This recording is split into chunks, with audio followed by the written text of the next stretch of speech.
Vous êtes bien sur le plateau de votre quotidienne et oui, KNF, c'est tous les jours, midi, 18h, 23h, sur la chaîne numéro 23 de votre satellite, mais aussi sur la chaîne numéro 7 de la box SFR. À 9h, nous sommes en radio 96 101 103.2. À midi, nous sommes en live Facebook, sur le Facebook de la chaîne et replay à 13h. Bref, nous sommes partout afin de vous parler de tous les sujets. Et aujourd'hui, on va parler de l'estime de soi. Oui, parce que dans ces temps compliqués, souvent, on a tendance à perdre l'estime qu'on a de soi. Bien entendu, est-ce que les réseaux sociaux jouent aussi un rôle? Mais pour en parler, je reçois ma chroniqueuse préférée, une professionnelle. Marie Létain est avec nous sur le plateau. Qu'a nous fait?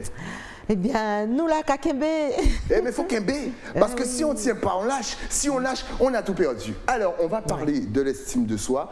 Déjà, première question, qu'est-ce que l'estime de soi concrètement? Concrètement, l'estime de soi, c'est la valeur que l'on se donne. D'accord. Elle n'est pas donnée par une autre personne. C'est nous. Ah non, c'est pas une autre personne. C'est dans le titre, estime de soi.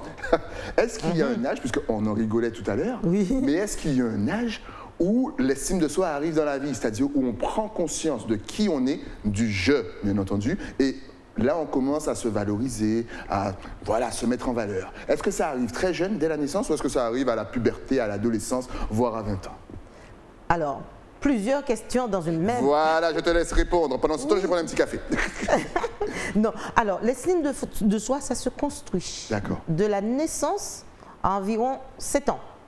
Donc, on construit l'enfant qui arrive, donc ça démarre à partir de là. L'estime de soi se construit. D'accord. Donc, mine de, c'est un petit peu intégré dans notre cerveau, dans notre personnalité, grâce à l'entourage et grâce à nos parents. Toi, tu es comme ça, alors, toi, tu es beau. Est-ce que les paroles de parents, jouent dans l'estime de soi? Tu es beau, tu vas réussir, tu es le plus beau bébé du monde. Est-ce que ça joue? Oh, c'est pas si simple que ça. Hein. Tu es le plus beau bébé, évidemment. Il faut dire à son enfant, bon, tu es le meilleur, tu es ci, tu es ça. Mais il faut que les gestes, je veux dire, le comportement accompagne les paroles. Donc, si on a soi-même des comportements qui démentent ce que l'on veut transmettre à ses enfants, il y a quelque chose, parce que l'environnement, c'est l'environnement qui construit l'enfant. Donc c'est notre environnement, on va parler là d'épigénétique, comme dit Bruce Lipton, qui parle d'épigénétique et qui dit que c'est notre environnement qui nous construit, qui nous programme. Donc, si on dit des choses qui sont en incompatibilité avec nos comportements, là, il y a quand même un problème. Mais les parents ont une grande part dans la valeur que l'enfant va se donner. Il ne faut pas confondre complexe de supériorité avec l'estime de soi. Exact. Justement, les personnes qui ont un ego surdimensionné, qui ont tendance à toujours paraître, si on gratte juste un petit peu, on se rend compte que leur valeur dépend du regard de l'autre. Je vais rebondir tout de suite dessus parce qu'effectivement, j'ai l'impression que la ligne est très fine entre estime de soi, ego, et puis une certaine façon de se surestimer. Par exemple ici, celui qui assume qui il est, c'est-à-dire qu'il est conscient de sa puissance, de sa valeur, etc., aux yeux des autres, on a souvent l'impression que c'est de l'ego. Comment différencier un petit peu déjà ces deux aspects, estime de soi et ego? Alors en fait, l'on a observé que les personnes qui ont très forte et une très bonne estime de soi, ce sont des personnes qui dégagent une certaine forme d'humilité. Elles n'ont pas besoin de faire paraître ce qu'elles sont face au monde. Patrick Saint-Éloi, par exemple. Par exemple. Et il y a quelqu'un que j'admire tout particulièrement, c'est qui est décédé. Souvent mes enfants me disent « Maman, tes héros, les personnes que tu aimes, sont pratiquement tous morts. » Je dis « Oui, mais au moins, ils n'auront pas la chance de me décevoir. » Pas faux, pas faux. C'est une façon de gérer son deuil. Eh bien, c'est Nelson Mandela. Oh ouais, effectivement. Voilà.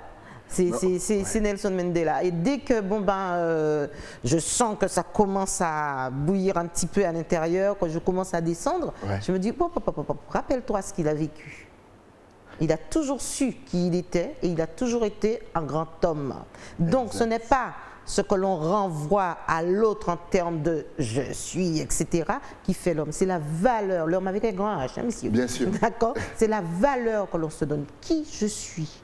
D'accord. Comment je me perçois. Et là, à ce moment-là, l'ego, il prend un gros coup. Mais elle a totalement raison. Les gens qui sont super doués, super vraiment professionnels, etc., sont hyper humbles et franchement ne cherchent pas du tout la lumière ou à se montrer. Non. Peut-on perdre l'estime de soi? Et comment? Ah oui, évidemment, on peut l'estime de... Est-ce qu'on le perd vraiment?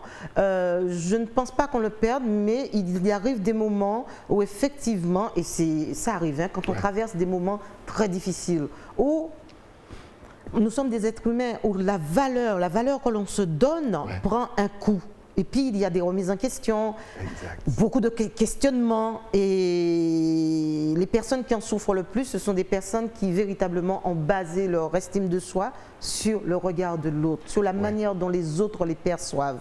Mais la personne qui sait qui elle est, elle prend un coup, mais elle se remet assez rapidement en selle. Mais il y a toujours une souffrance derrière. Parce que, bon, une épreuve, c'est une épreuve, hein? Exactement. Et justement, je le disais en introduction, est-ce que tu penses que les réseaux sociaux jouent un rôle dans cette estime de soi? Parce que, encore une fois, on vous le répète, on va sur Instagram, il y a des filtres, on voit que tout le monde est beau, tout le monde est riche, puisqu'apparemment tout le monde voyage, tout le monde s'amuse tous les jours, alors que nous, souvent, on est confinés ou on est à l'intérieur de... On n'a pas...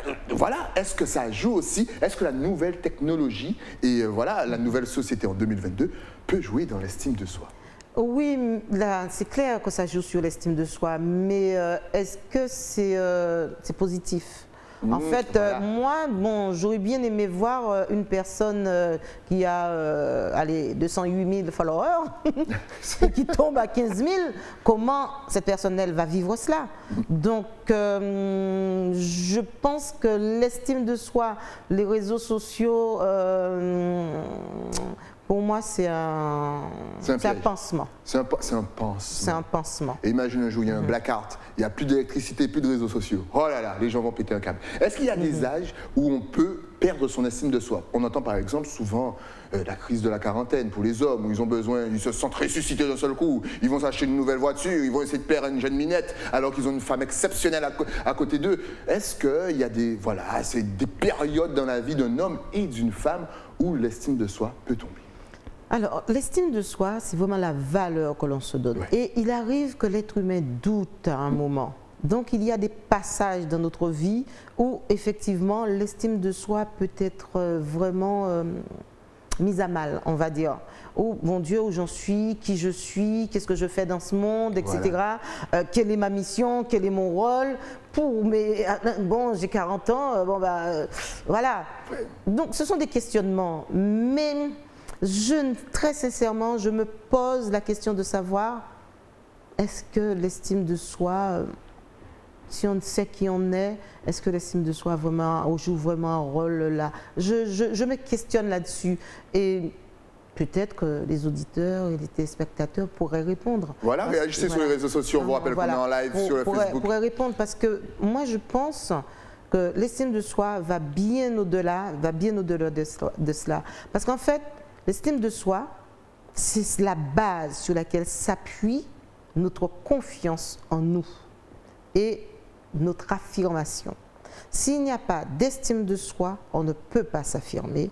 Et du coup, bon, de toute façon, la confiance en soi, d'accord? Donc, non, mais c'est vraiment un triptyque. Hein.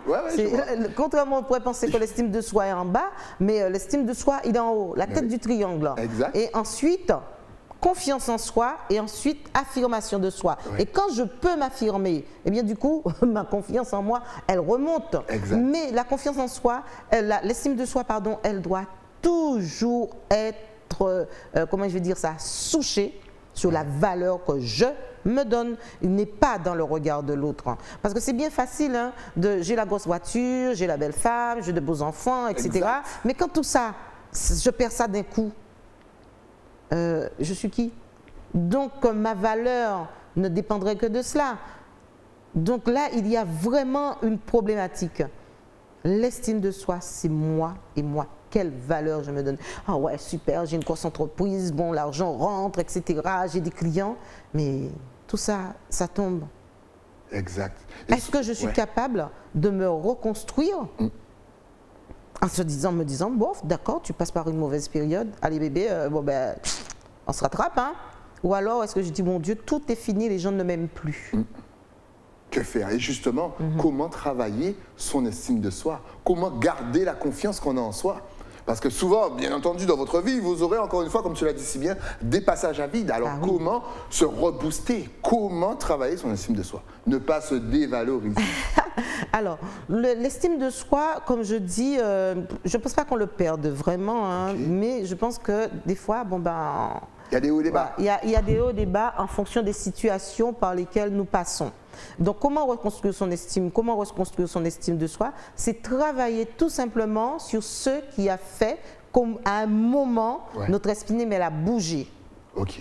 D'accord? Sur le problème, ok. Voilà, sur la situation. D'accord. Je n'apprends pas le thème problème. Il y a une petite sur la situation. Voilà. Écoutez plus Marie que moi, hein, c'est elle qui a les bons termes. Donc, sur la situation. Voilà, sur la situation, sur notre environnement. Qu'est-ce qui s'est passé? Bon, je suis en train de divorcer, je suis en train de perdre mon emploi, j'ai eu un accident, j'ai un problème de santé. Donc, voilà. Donc, c'est la situation. Je vais plutôt regarder la situation. D'accord. Voir comment je gère la situation, si elle est gérable. Parce qu'en fait, des fois, nous nous trouvons dans des situations qui sont la résultante de comportements d'autres. Exact. Par exemple, si je suis en train de divorcer, je ne vais pas dire « ouais, mais non, il ne faut pas qu'elle me quitte, non, il ne faut pas qu'il me quitte, non. » Non, la situation, elle est là. Maintenant qu'elle est là, qu'est-ce que je fais avec ça? Est-ce que c'est cette personne qui faisait que j'étais quelqu'un? Exact. Ah là, il y a un problème. Je n'ai jamais eu franchement, une estime, voilà, puisque c'est l'autre qui faisait que. Ma voiture, elle est cassée, c'est ma voiture qui faisait que. Donc, à ce moment-là, il faut vraiment aller, on va dire, à l'intérieur de soi et faire le diagnostic. D'accord. Parce qu'une personne qui a vraiment une estime d'elle, waouh, j'ai un problème de voiture, bon, bah, écoute, je vais rouler dans la BM est cassée. Bon, écoute, je vais rouler dans la Porsche. Non, oui, j'avais envie de faire pendant que j'étais riche, mais non. Voilà. Je vais prendre le bus. Écoute, bien entendu. Oui, je peux aussi prendre le bus, mais là, c'est peut-être, bon, ça va peut-être me mettre en retard. Mais écoute, je vais tout simplement prendre une petite voiture, etc. Et je ne me sens pas gênée de faire cela. Je ne me sens pas. Ça n'impacte pas sur qui je suis. D'accord? Donc, et si ça impacte vraiment, la BM elle est cassée, il y a un problème, etc. Et je dois prendre, et ça impacte sur moi, sur mon image. Je prends des exemples vraiment basiques, hein. Nous sommes d'accord. Hein. Et là, ça impacte sur moi, c'est que j'ai un souci. Normalement, je ne dois avoir aucun problème avec ça.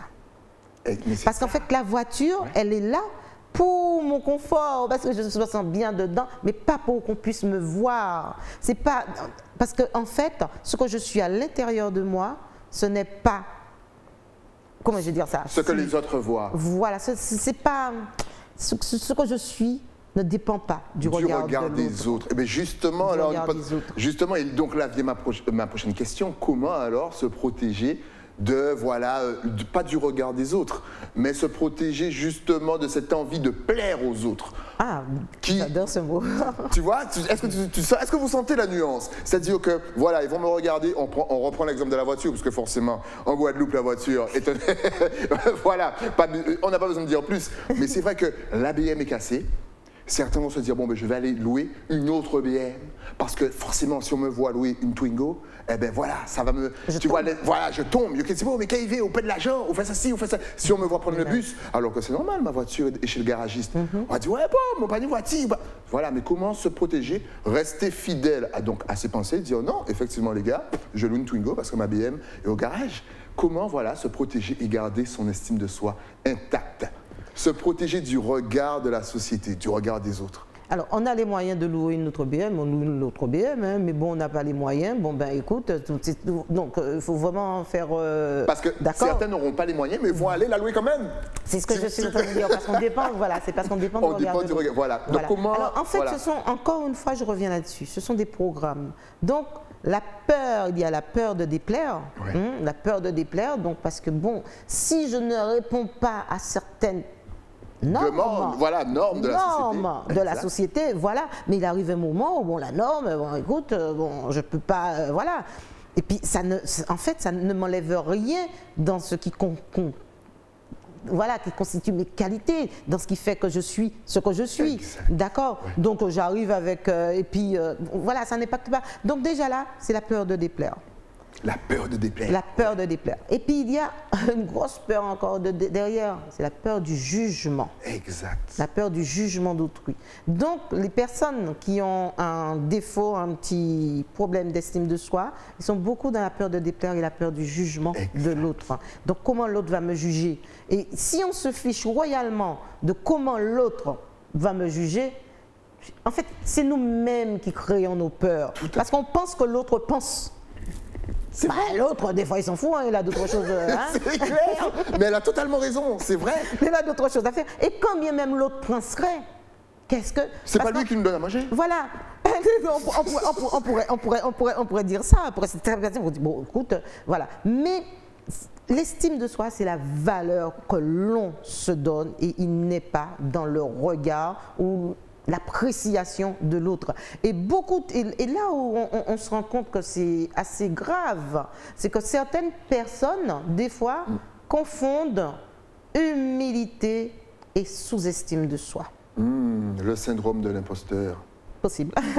Hey, voilà. Mais quand je dis certaines personnes, je parle souvent de l'autre. D'accord. Parce que l'autre, quand on regarde quelqu'un, il faut faire attention aussi au regard qu'on porte sur l'autre. On peut confondre humilité et manque d'estime de soi.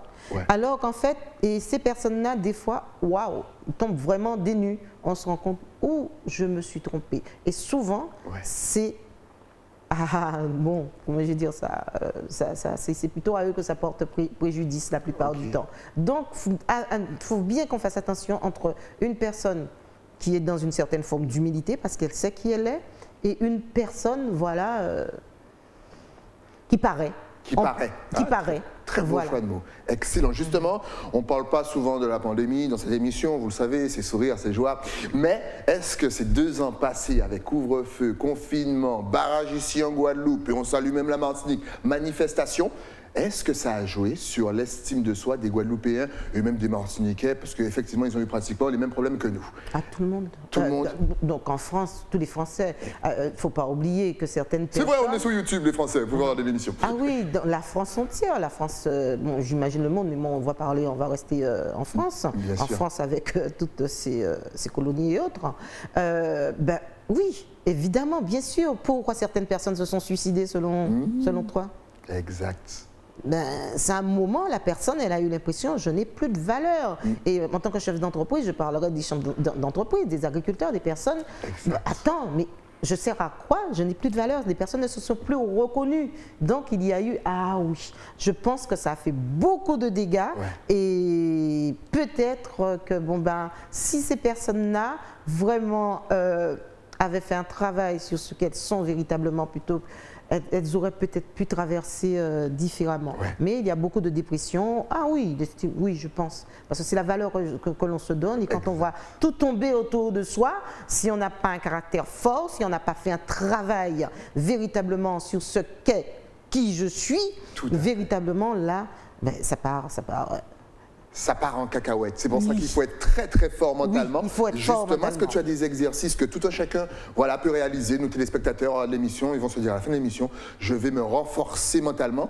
Est-ce qu'il y a des petites techniques simples à faire, des techniques, je ne sais pas, de relaxation, de respiration, de renforcement mental pour justement travailler sur son estime de soi et ne pas la perdre, ou si on se sent un petit peu, voilà, le moral un petit peu à plat, essayer de se rebooster? Alors, ce qu'il faut véritablement savoir, c'est déjà savoir ce que c'est. On ne peut pas travailler sur quelque chose si on ne sait pas ce que c'est. Si pour soi, l'estime de soi, c'est paraître aux yeux de l'autre et c'est dans le regard de l'autre qu'on trouve sa grandeur, bon, écoutez, là, c'est un petit peu, à mon avis, compliqué quand les choses ne vont pas bien, quand l'entreprise ne va pas bien, quand les remboursements ne sont pas... C'est un peu compliqué. Par contre, quand on est dans une démarche de développement personnel, moi, ce que je conseille, c'est d'écouter des vidéos, et je suis beaucoup Bruce Lipton, qui est un scientifique qui travaille sur l'épigénétique, et qui vous dit comment nous programmons, comment nous réalisons par rapport à notre environnement. Et quand on sait ça, il y a certaines choses quand on le sait, à ce moment-là, il me semble que la connaissance, c'est la liberté, l'ignorance, c'est l'esclavage. Quand on sait comment les choses fonctionnent. Et puis, ne pas rester l'homme d'un seul livre. S'ouvrir, vraiment s'ouvrir pour comprendre comment l'être humain, comment vous fonctionnez, comment nous fonctionnons. Et à partir de là, connais-toi et tu connaîtras l'univers et les dieux, c'est tout. Et non, mais c'est quelque chose, quand on sait qu'il en est, c'est vrai. Quand on sait qu'il en est, écoutez, on peut aller vers un tas de choses. Et là, je n'ai même pas besoin de donner de conseils, vous faites ci, vous faites ça. Parce que si je devais donner un conseil, je dirais que nous sommes le résultat de nos programmations. Et il faut aller dans les programmes, c'est-à-dire vraiment faire un diagnostic pour pouvoir savoir comment est-ce que je fonctionne, qui je suis. Et là, je dirais, écoutez, venez voir Marie et Marie fera avec vous, eh bien oui, votre type de personnalité grâce à l'énéagramme. Et à partir de là, nous saurons comment votre type de personnalité, comment vous fonctionnez. Et à partir de là, nous pourrons mettre en place comment je vais dire ça, une méthode de travail pour vous aider à développer votre estime de vous et à devenir, bon, écoutez, la meilleure version de vous. Et puis, bon, voilà, vous savez qui vous êtes. Exact. Et tout ce processus dont je parle, depuis une dizaine d'années, je le vis. C'est allé pas bien pour moi non plus, hein. Mais autant il y a une dizaine d'années, je me disais, oula, mon banquier, mon Dieu, qu'est-ce que je vais lui dire? Autant maintenant, je me dis, bon ben, tous, nous sommes dans la même merde. Bon, voilà, je vais le voir parce que je sais ce que je vais lui dire, je sais comment lui porter la chose, etc. Mais parce que je me connais. Excellent. Vous avez entendu la phrase clé? Connaissez-vous? Est-ce qu'il y a des milieux où l'estime de soi, la perte de l'estime de soi arrive fréquemment? Je prends l'exemple de certaines situations. On est noir, par exemple, dans un pays où il n'y a pas beaucoup de noirs. Ou vous êtes dans une entreprise où, comme par hasard, il n'y a que des blancs. Vous pouvez être chinois aussi, où il n'y a que des... Être femme dans un milieu justement assez masculin, être jeune avec que des anciens, être ancien avec que des jeunes. Voilà, et on peut continuer encore. Mais est-ce que est-ce qu'il y a des milieux où vraiment l'estime de soi, elle descend par rapport à sa situation? Alors, il faut savoir qu'au niveau de l'estime de soi, les personnes qui ont des programmes déjà très négatifs à la base sont très manipulables. Et on va dire que, eh bien oui, dans notre société, les Noirs, les personnes de couleur, comme on dit, les Noirs, nous sommes très impactés par cela. Parce qu'en fait, après quelques années, des siècles d'esclavage, faut regarder son passé devant soi. Il ne faut pas mettre son passé derrière soi. Notre passé, il est devant nous. Et c'est parce qu'on le met derrière soi qu'on ne fait pas le travail qu'il faut faire pour pouvoir monter en résonance. En fait, on dit c'est passé, mais ça, dans la conscience collective, il y a des messages, d'accord, qui ont été vraiment, on va dire, c'est comme du carbone. Voilà, c'est programmé là et on est dessus. Par exemple, je prends l'exemple. Votre enfant, il vient et il est en train de vous mentir, hein, ça c'est clair, hein, et il vous regarde dans les yeux. Ou alors il vous dit, pas regardez-moi en mi-temps-zier, baissez-y aussi moins. Donc en fait, l'enfant a ce programme quand je parle, je ne regarde pas l'adulte dans les yeux, surtout quand je mens. D'accord? Exact. Voilà. Mais ce programme, pour lui, c'est pas... Donc, on regarde. Donc, pour lui, qu'est-ce que ça va faire? Il ne va pas regarder dans les yeux. Donc, il aura déjà cette image de soumission. Donc, il y a des programmes que l'on transmet comme ça, des programmes de soumission. Et il y a encore d'autres, hein.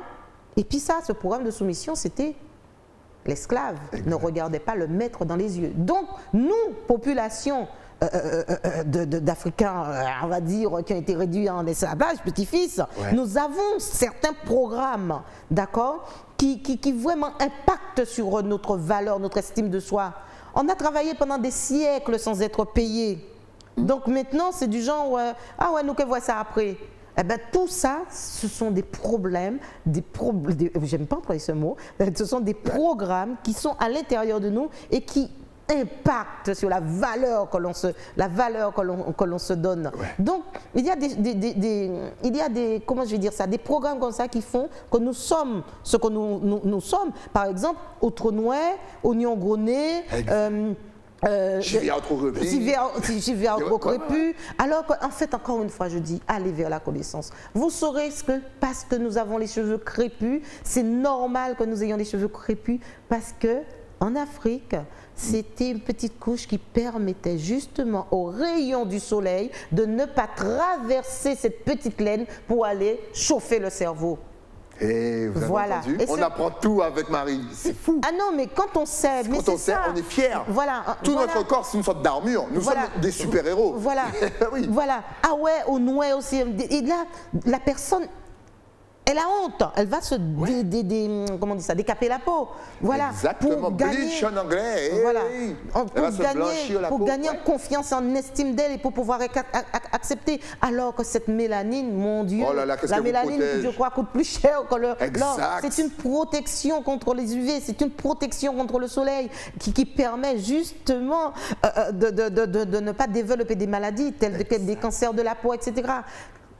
Connais-toi et tu connaîtras l'univers et les dieux. Apprends, et là, je vous assure, mais nous, franchement, on est un pays où il y a un problème véritablement d'estime de soi, de la valeur qu'on se donne, mais qui résulte en fait de, on va dire, de notre passé. Et comme ce passé, on le met derrière nous, on ne veut pas le voir, on ne peut rien corriger en fait. Mais si on se passé, on le regarde devant nous, pourquoi je suis là, maintenant, dans cette situation, eh bien, il y a ça.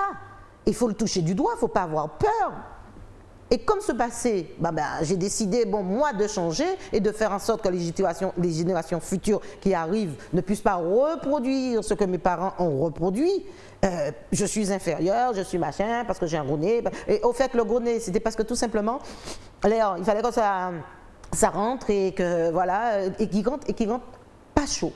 Pas chaud. Pas chaud, parce que ça risquait de brûler les poumons. Exact. Et c'est pour ça, dans les pays un petit peu plus vers le nord, le nez est pincé. Parce qu'il ne faut pas qu'il y ait beaucoup d'air qui rentre, il faut que l'air rentre et qu'il soit réchauffé par les parois pour pouvoir réchauffer justement les poumons, pour que les poumons ne soient pas trop froids et pour que l'homme puisse, comment je veux dire ça, être en santé.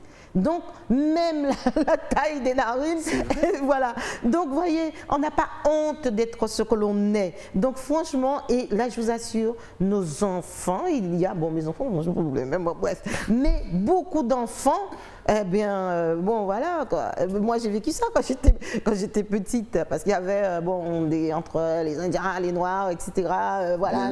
Oui. Et puis, dans des familles aussi, on a celui qui est un petit peu plus clair, celui qui... Et comme par hasard, celui qui est plus clair réussit mieux, souvent, quelquefois, que celui qui est plus foncé, à cause justement de ce travail de démontage qui a été fait par rapport à cette valeur que l'on doit se donner et qui ne doit pas dépendre du regard de l'autre, mais de nous. Donc maintenant, tout repose sur chacun d'entre nous. Après, c'est toujours en fonction de son parcours, hein. Ceux qui veulent, qui sont dans cette dynamique du paraître, on les respecte autant, il faut être dans la tolérance, hein. Mais ceux qui veulent vraiment être soi, je vous assure, je vous promets que ça fait du bien. Ça fait du bien de savoir que nous sommes en équanimité, tous les êtres humains, nous sommes en équanimité et que nous avons la même valeur tous aux yeux de l'univers, quoi, en fait. Hein. Exactement. Et pour compléter justement le discours de Marie, je vous invite vraiment à aller lire le livre de Mathieu Gama, où tout est expliqué par rapport